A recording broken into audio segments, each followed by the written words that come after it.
para mahimo siyang chili paste. So ibalhin nato ni siya diri sa container mga kalangga. Container, dili container. Ibalhin nato siya diri sa container mga kalangga. Dili na ni siya madaot kay naa na ni siya suka, naa ni siya ahos. So transfer lang nato na siya sa ato ang container. Lami ni siya mga kalangga. Kung hilig ka sa halang, imo lang siyang kaon. Pero, naakoy nabuhat mga kalangga na sauce. Mana siya mga kalangga. Oh my God! Wow! Kani siya mga kalangga, naluto na nako ni siya mga kalangga. Kanang pang sausawan sa siomai, mao ni siya.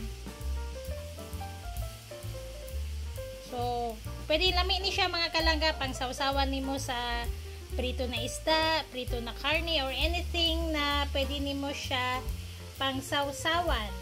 Ano siya mga kalangga. Kani siya ang ingredients ani mga kalangga, ang ahos, sibuyas ug ang sili mga kalangga. And then naa siya'y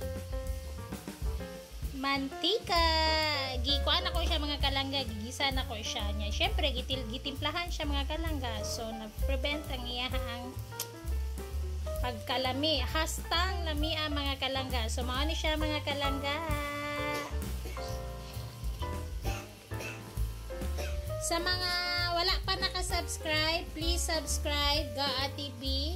Please comment, like, share, and hit the notification bell mga kalangga para updated kayo sa mga videos na ipopost ko. Yan mga kalangga. So, tatakpan na natin siya. Ito na ang ating homemade chili paste at saka chili sauce. O, kani siya mga kalangga. Atong itry mga kalangga. Taste it to believe it. So, mani siya mga kalangga. Wow! Super halang. Gamay lang itong ibutang mga kalangga. Ibalik natin siya. Kuha lang tagang tika. Gamay. Halang na kayo na siya mga kalangga. Kay pure ni siya na sili.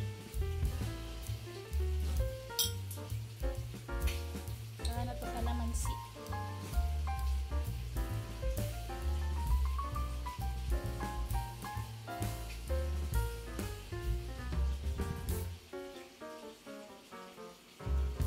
Yan mga kalangga, ready na itong pang sausawan sa ating pritong isda.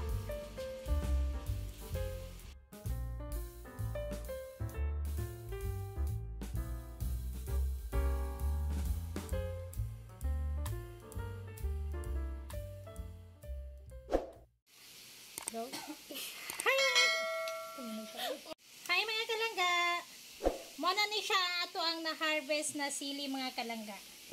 So, ako na siyang gi-blend para mura siya